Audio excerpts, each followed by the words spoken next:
Lakshmi Srinivasa jewelleries ప్రొప్రైటర్స్ Duggi Srinivasarao, Duggi Abhinay, IT hub ఎదురుగా Yellandu cross road, Khammam. చూడొచ్చు తను ఎంత సంతోషపడుతుందంటే.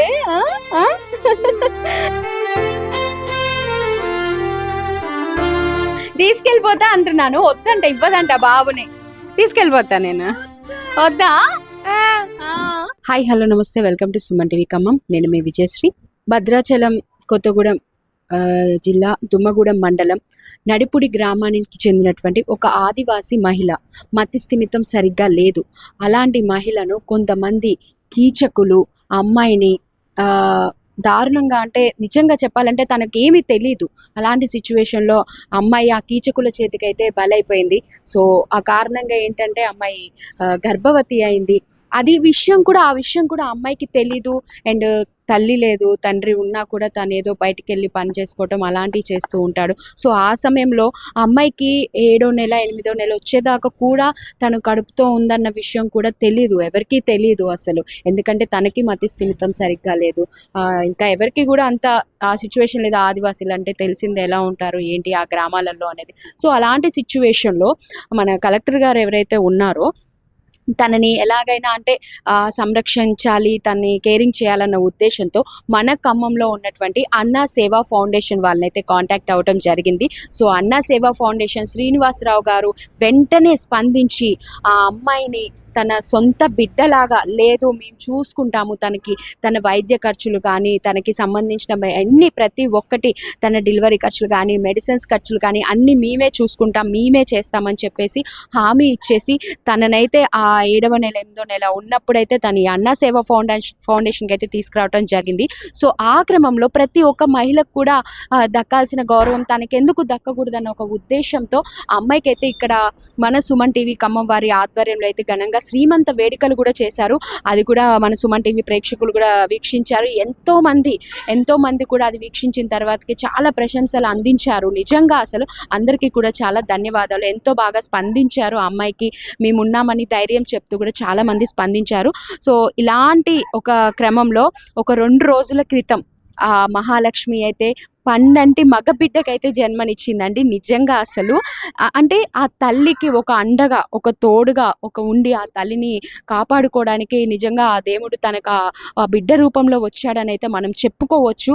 ఆ బాబు ఎలా ఉన్నాడు, తన ఆరోగ్యం ఎలా ఉంది, సో తన యోగక్షేమాలు, ఆ బుడ్డి కృష్ణుని చూడడానికైతే మనం ఈరోజు ఇక్కడికి వచ్చాము. సో నేను మీకు ఆ చిన్ని కృష్ణుని చూపిస్తాను. హాయ్, ఎలా ఉన్నాడు బాబు? బాగున్నాడా? ఏడి బాబేడి? చూపిద్దరా? చూడొచ్చు తను ఎంత సంతోషపడుతుందంటే. ఎలా ఉంది? ఓకేనా నీకు? ఓకేనా? అంత బాగుందా? Okay, very good. ఆరోగ్యం ఎలా ఉంది? ఓకేగా? హెల్త్ బాగుందా? ఏం లేదుగా? టాబ్లెట్లు వేసుకుంటున్నావా? ఓకే. తింటున్నావా ఫుడ్ టైంకి? మంచిగా చూసుకుంటున్నారా? బాబు ఎలా ఉన్నాడు? బాగున్నాడా? ఎత్తుకుంటున్నావా? లేదా? ఎందుకు? జాగ్రత్త. ఏమైంది? సో చూడొచ్చు ఎంత ఆనందపడుతుందో నిజంగా తను. సో బాబు అయితే ఎంత క్యూట్ గా ఉన్నాడంటే నిజంగా అసలు. తీసుకెళ్ళా నేను? వద్దా? నేను తీసుకెళ్ళిపోతా. ఓకే. ఏం పేరు? బాబు పేరు ఏం పెట్టావు? ఏం పేరు పెట్టావు? బాబుయేనా? ఓహో, నైస్. సో నిజంగా అండి బాబు ఎంత బాగున్నాడో ముద్దుగా. తీసుకెళ్ళిపోతా అంటున్నాను, వద్దంట, ఇవ్వదంట బాబుని. తీసుకెళ్ళిపోతా నేను, వద్దా? సో తను మానసిక వికలాంగురాలు అయినప్పటికీ కూడా తల్లి ప్రేమ అండి. నిజంగా ఎంత చెప్పినా కూడా చూడండి, తన బాబుని నేను ఎవరికి ఇవ్వను, నా దగ్గరే ఉంటాడు, అస్సలు ఇవ్వనని చెప్తుంది. అది అమ్మ ప్రేమ అంటే. అది ఏ రూపంలో ఉన్నా సరే అమ్మ ప్రేమ మాత్రం అమ్మ ప్రేమే అండి. తనైతే ఆ బాబుని అలా చూసుకుంటుంది. సో ఫ్యూచర్లో కూడా ఆ బాబు తనని చూసుకుంటాడని ఒక నమ్మకం అయితే వస్తుంది. ఆ తల్లి ఆ బాబుని చూసి ఎంత మురిసిపోతుందో మనం చూడొచ్చు. అసలు బాబుకి బట్టలు అను బొమ్మలు తీసుకొచ్చా, బాగున్నాయా? బాగున్నాయా? సో మన సుమన్ టీవీ తరపు నుంచి అండి ఏదో చిరు కానిక దాన్ని అంటే వెలకట్టలేము మనం దేనికి కూడా, కాకపోతే మన వంతుగా ఆ బాబుకి ఏదో మేము కూడా ఉన్నాము అని చెప్పడానికి, ఏదో చేసి శ్రీమంతం చేసి వదిలించుకోవటం అని కాదు, ఆ బాబుకి మేము కూడా ఉన్నామని చెప్తాం. నెక్స్ట్ బాబుకి బారసాల కూడా చేస్తాము, దాన్ని కూడా మేము మీకు టెలికాస్ట్ చేస్తాము, చూడండి. ఓకేనా? బాగుందా? బాబుకి కేసేసాయి. Okay okay. మీరు చాలా గొప్ప కార్యక్రమం చేశారు. అమ్మాయిని తీసుకొచ్చి తను అలా వదిలేకుండా తనకి శ్రీమంతం చేపించి, నిజంగా అదొక గొప్ప కార్యక్రమం. ప్రజల నుంచి కూడా మంచి స్పందన అయితే వచ్చేసింది దాని పరంగా. సో మీకు ఎంతో ప్రశంసలు వచ్చాయి ఆ ప్రజల నుంచి కూడా, అంటే చాలా మంచి కార్యం చేశారు అసలు నిజంగా శ్రీనివాసరావు గారు, చాలా గొప్ప మంచి మనసు అని చెప్పేసి. సో ఇప్పుడు ఏంటంటే తను అయితే మగబిడ్డకి జన్మనిచ్చింది. పండంటే మగబిడ్డ, చాలా ముద్దుగా క్యూట్ గా ఉన్నాడు. ఏంటి అసలు అంటే ఎలా డెలివరీ ఇంకా నార్మల్ అయిందా లేదంటే సిజేరియన్ అలా ఏమన్నా? అందరికీ నమస్కారం అండి. చాలా సంతోషం. దిక్కులేని వారికి దేవుడే దిక్కంటారు. మరి అదే నేడు మహాలక్ష్మికి అందున దేవుడే అండగుండేసి, మరి సాధారణంగా ఈవేళ నవేడేస్ ప్రెగ్నెన్సీ అనగానే బాగా ఆరోగ్యవంతులే, అన్నీ తినే రకరకాలుగా ఉండి అది సర్జరీ అవుతున్నాయి. కానీ అట్లా కాకుండా నార్మల్ డెలివరీ ఆ భగవంతుడే చేయించాడని భావించాలా. ఎందుకంటే ఏమీ తెలియని అమ్మాయి మహిళకి పురిటి నొప్పుల వేదన ఎంత ఉంటుందో చెప్పడానికి వీల్లేదు. మరొక జన్మించినట్టే ఆ తల్లి ఒక బిడ్డకి జన్మనివ్వటం అంటే అంతటి బాధ ఉంటుంది. అంతటి బాధను కూడా భరించి ఒక పండంటి మగబిడ్డకి తనకి భవిష్యత్తులో చూసుకునే వారసుడిని ఆ భగవంతుడే ఇచ్చాడని భావించాలా. ఎందుకంటే ఈవేళ అందరూ బాబు కావాలని చూస్తున్నారు. మరి పాపలను అడిగే వాళ్ళు తక్కువ ఉంటారు.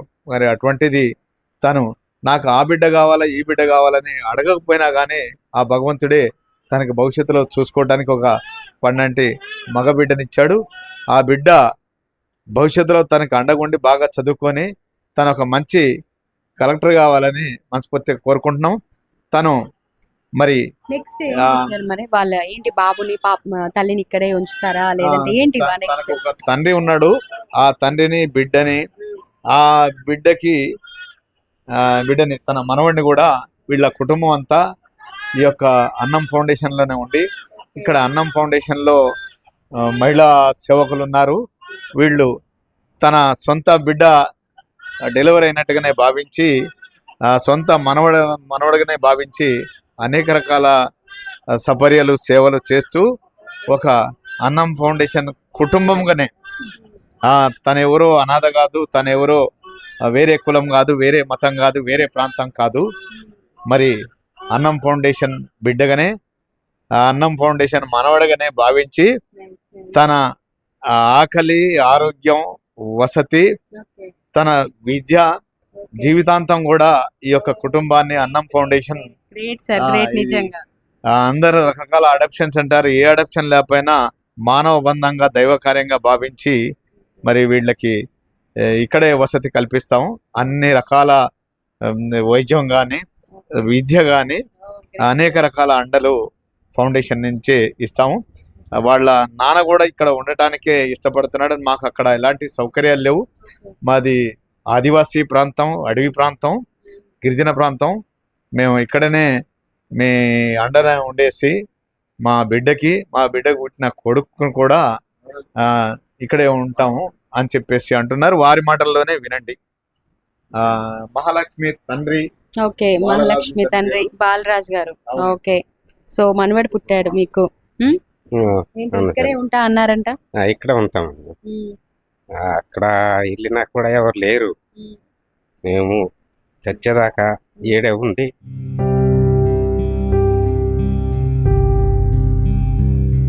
మీరు మాట్లాడదానే కదా తెలిసేది, అంతే కదా, మీ ఎమోషన్ తెలుస్తుంది. ఆ బాధ అనేది తెలియాలి కదండి. అంటే మీరు ఎంత బాధపడ్డారో, ఎంత నరకం అనుభవించారు అనేది మీకు తెలియాలి కదా. ఎలా ఉంది పాపకి? అన్ని ఇక్కడ మంచిగా జరుగుతున్నాయి. ఏం జరిగింది అసలు పాపకి? అది మామూలు కాన్పై. మీ ఊర్లో ఏమైనా సౌకర్యాలు ఉన్నాయా? మీ ఊర్లో ఎట్లా అంటే మీకు బంధువులు ఉన్నారా? సౌకర్యాలు అవన్నీ ఎలా ఉన్నాయి అసలు ఏంటి? సౌకర్యాలు ఏం లేవు, బంధువులు అయితే ఎవరు లేరు. చూసుకునే వాళ్ళు ఉన్నారా? తల్లి లేని బిడ్డ అని తెలిసింది అంతేనా? అవునండి. అది మీకు చూసుకోవడానికి ఇబ్బందిగా ఉన్నదని. సరే సరే మహాలక్ష్మి మీరు చెప్పండి, మాట్లాడలేకపోతున్నారు. డెలివరీ అయింది. అన్నం ఫౌండేషన్ పుట్టిల్లు. తనకి వాళ్ళు ఉన్నంత వరకు మా సహాయ సహకారాలు అండదండలు వాళ్ళనైతే బలవంతంగా వెళ్ళగొట్టలేం. తన్ని ఎవరన్నా వచ్చేసి మీ అమ్మాయిని మాకు ఇవ్వండి, మీ అబ్బాయిని మాకు ఇవ్వండి అంటే ఈ వద్దు వద్దు అని అంటుంది. కొట్టేటట్లే ఉందిలేండి, నేను కూడా అడిగి చూసాను. నో అంటుంది అసలు. అది నవ్వుతుంది. ఆ ఆనందం. ఇస్తావా? తీసుకోనా? బాబుని ఇస్తావా? నో అంటుంది అసలు. ఆడుకుంటావా? ఆడుకుంటదంట బాబు. ఆ.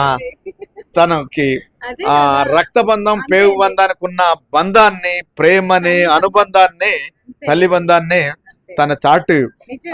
మొన్నటి వరకు నోరు కూడా సరిగా ఇప్పలేని ఆమె చూసాను. తన బిడ్డతోటి తనకి మామూలు స్థితి రావాలని మనస్ఫూర్తిగా భగవంతుడిని కోరుకుంటున్నాం. తప్పకుండా అలా నార్మల్ జరుగుతుంది కూడా. గృహిణిగా అవును. తను జీవించి నా బిడ్డని ఇప్పటికే తనకు ఒక ఎఫెక్షన్ పెరిగింది.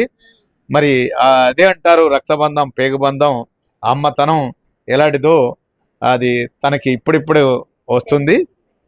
తనకు పాలు కూడా పడుతున్నాయి. ఎవరు వచ్చి అడిగినా గానీ ఇవ్వరని బాగా అగ్రెసివ్ ఉంటుంది. ఇవ్వనని చెప్పేసి అమ్మ కదా సార్, ఎంతైనా అమ్మ అమ్మే ఎలా ఉన్నా సరే. ఇటువంటి స్టేజీ కూడా లేకపోయినా కానీ మేము జీవితాంతం చూసుకొని తన విద్య వరకు కూడా బాలరాజు కుటుంబం తను తన కూతురు ఇక్కడ ఉన్నంత వరకు మాకు ఎలాంటి అభ్యంతరం లేదు. Nice sir, nice. అంటే నా మీరు సొంత ఇచ్చే బిడ్డ సపోర్ట్ జన్మించినట్టుగానే అనేది తెలుస్తుంది ఇక్కడ ఆ అమ్మాయికి గాని, ఆ చిన్న బాబు కానీ ఆఖరికి వాళ్ళ ఫ్యామిలీని అంతా కూడా మీరు ఇక్కడ పెట్టుకొని ఆ బాబుని ఎంత బాగా చూసుకుంటున్నారు. ఏదో మేము చేసామా పెట్టామా అని కాకుండా ఆ బాబుకి ఒక మెడికల్ మీడియా బిల్ పరంగా కానీ మీడియా వచ్చినప్పుడే అంతే కాకుండా తను పిలిచి నార్మల్ చూసారుగా నార్మల్ డెలివరీ అయ్యేలా చూసి సరే ఆటోలో తీసుకెళ్లిపోయి తనకి డెలివరీ చేపించి 12 మగ బిడ్డనైతే ఇచ్చారు. సో తొందరలో మనం ఈ బాబు బారసాలను కూడా మనం కవరేజ్ చేయబోతున్నాం. Thank you. అందరికి ఎలాంటి అయితే ఒక గృహిణికి, ఒక మహిళకి, ఒక బిడ్డకి, నా బిడ్డకి అయితే ఎలాంటి చేశానో అలాంటి కార్యక్రమాలు తనకి నెక్స్ట్ మొన్న శ్రీమంతం చేసాము. నెక్స్ట్ బారసాల కూడా చేసి అందరికీ అన్ని జరిగినట్టుగా తనకి తక్కువ కావద్దన్నది నా బిడ్డకైతే ఎలా చేస్తానో అలాగనే చేస్తాను. అందరినీ పిలుచుకొని బంధుమిత్రులాగా పిలుచుకొని వచ్చిన వాళ్ళే బంధువులు, అంతే సార్, వచ్చిన వాళ్ళే బంధువులు అంతా మన వాళ్ళు. ఇది తప్పనిసరిగా ఈ యొక్క ఆదివాసీ బిడ్డనైతే అన్నం ఫౌండేషన్ బిడ్డగానే భావించి తనకి పుట్టింట్లో ప్రసవం అయింది. మరి అదే విధంగా అది దానికి సంబంధించిన ఏవైతే పుట్టింటి వాళ్ళు ఉండే కార్యక్రమాలు ఉన్నాయో సో అవన్నీ కూడా అన్నం ఫౌండేషన్ ద్వారా మన మహాలక్ష్మికి అయితే అంతాయని చెప్పేసి తెలియజేస్తున్నాం.